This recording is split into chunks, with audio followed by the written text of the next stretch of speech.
He has the right to act without authority. Yeah, presidents have done this consistently. President Reagan did it in Grenada. President Eisenhower did it in Lebanon. As commander-in-chief, he has the right to begin military actions. Now, if he's smart, he would certainly consult with the House and Senate leaders, with the members of the top people on the Intelligence Committee, the Armed Services Committee, the Foreign Affairs Committee, but he doesn't have to. As commander-in-chief, I believe strongly the president has the constitutional right to carry this out. So it's really two different issues. One, he has the right to do it, but secondly, I think he'd be very smart to consult with the leadership, not with all of Congress and something like this. I'm taking his own words as a senator, Boston Globe 2008. Quote, Senator Obama, the president does not have the power under the Constitution to unilaterally authorize a military attack in a situation that does not involve stopping an actual imminent threat to the nation. Yeah. Those are his words. Yeah, and to me, the hardest thing to do with President Obama is keep track of what he says from one day to the next. Just like, for instance, he was against Guantanamo. Guantanamo is still open. He's carrying out drone attacks. All of these things he's doing, it's inconsistent. It's wrong. I'm not here defending President Obama. I'm just defending the office of the president. Can you defend the threat to the United States that comes from Syria? What is that?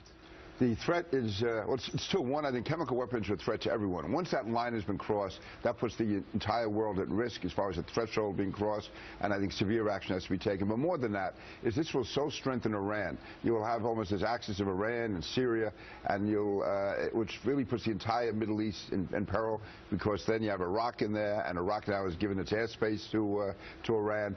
So if we don't stop this right now, I see just Iran becoming the dominant power in the Middle East. I see the logic you're using. I mean, it's 6 pieces of chess or 6 moves of chess. But the argument you're using is an indirect threat to the United States. Yeah, that's not what the law says. It says an imminent threat to the nation. No, under the Constitution, the president has the right to take action, I believe. And they've done it going back to Ronald Reagan with Grenada. I said Eisenhower with Lebanon. We can go back to President Clinton in Bosnia and Kosovo. He went ahead, and he can do it. He has the constitutional right to do it. How do we do this in a way that's effective militarily, where you're not just moving around sand? Right. I mean, you saw it in 1998 in Sudan. You saw it at the same time in Afghanistan, where we missed Osama bin Laden. There's other cases, March of 1999, the air war over Kosovo. We didn't fly a plane below 15,000 feet in that war. Yeah. March of 2011 on Libya, you know, when it came to the French and the British who supported us. And, I mean, how do you do it in a way where it's just not a pinprick, or it's not just a show of force, without an effective use of force? And as you know, there's a big difference. Absolutely. And I have real problems with the president's handled this from the beginning. And right now, my concern is if he is going to use cruise missiles, that he just does them for a few days and walks away. If he's going to take action at all, I'm saying he's the right to do it, but if he is going to take action, I think it has to be a sustained cruise missile attack, and he has to know what the end game is. What does he want from all this? Is it just to knock out a few command and control systems, or is it to get us to the negotiating table where we can control the rebel force? Because as much as I respect John McCain, I do believe there's a radical Islamist element which is close to dominating those rebel forces. So I don't want to not have Assad knocked out and then have al-Qaeda come in.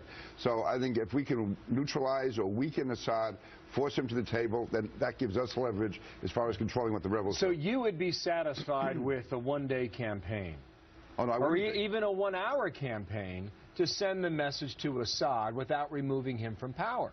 I don't believe we should be necessarily attempting to remove Assad from power. But I think this is going to take more than one day. I think it's going to take many, many days of sustained cruise missile attacks before we've sufficiently degraded the Syrian military and their command and control centers to the extent that they will realize that they have to negotiate. And at that stage, then real negotiations can start. Again, this is a large thing. I'm not trying to oversimplify it. I understand. This is a full-court threat. But even if you damage Assad to the point where you help the al-Qaeda fighters who are flowing in from all over that part of the world, then what have you done? Well, if we come in, if we're the ones who bring this about, then we would have leverage at the table to control those rebel fighters. Now, we should have been doing this for the last 2 years, controlling the rebel fighters. We should have had much more input into them than we have.